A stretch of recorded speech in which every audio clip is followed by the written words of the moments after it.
Hi,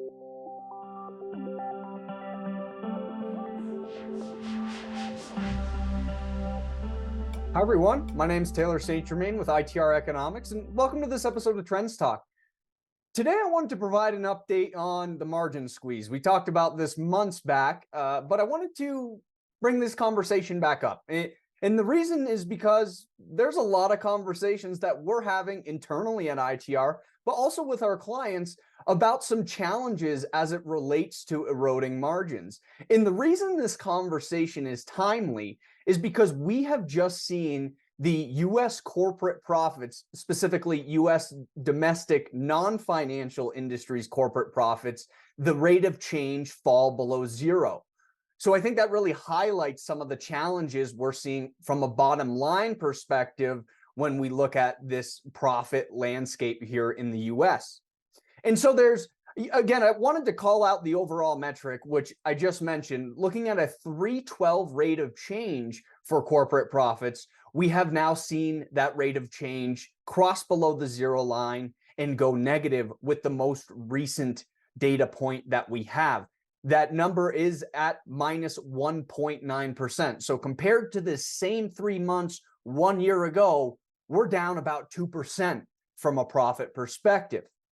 Now, first, let's talk about what that means in terms of future implications. I wanted to call out one relationship here to begin with, and that's the relationship that corporate profits has to CapEx here in the US.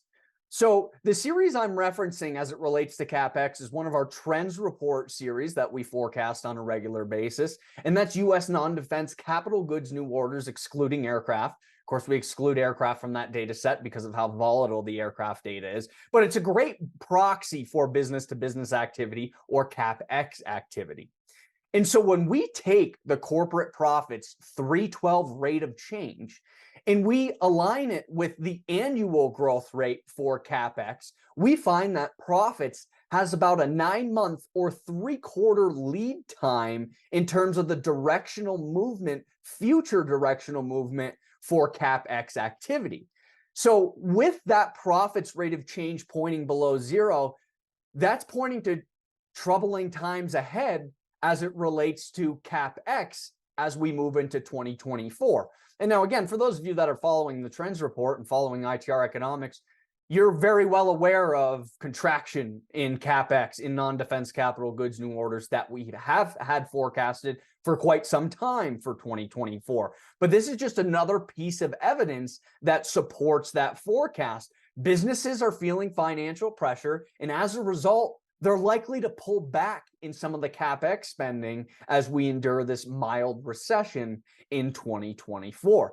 So that's just one of the implications of this declining rate of change for profits. There's many of them, many correlations, as you can expect, to a profits trend, but that's a really important one. And I wanted to highlight that because we're hearing out there a lot concerns around cancellations, delayed projects, again, pullback in overall CapEx, and that's all supported by what we're seeing from the lead time that we get by comparing a data series like profits to CapEx.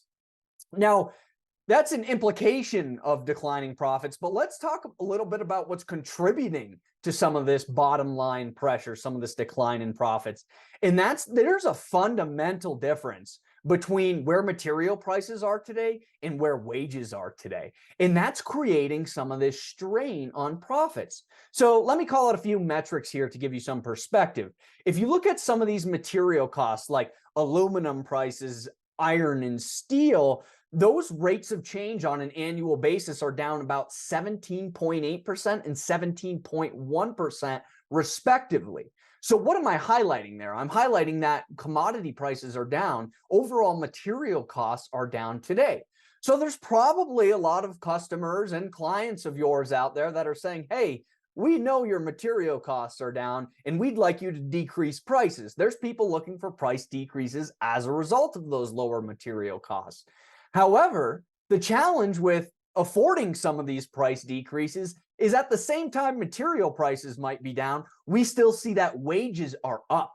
And that's really what's squeezing some of these margins. And contributing factors to that decline that we're seeing in corporate profits. So let me give you some wage numbers for perspective. If you look at trucker wages or manufacturing wages, those are up year over year on a 12/12 rate of change, 6.2% and 4.4% respectively.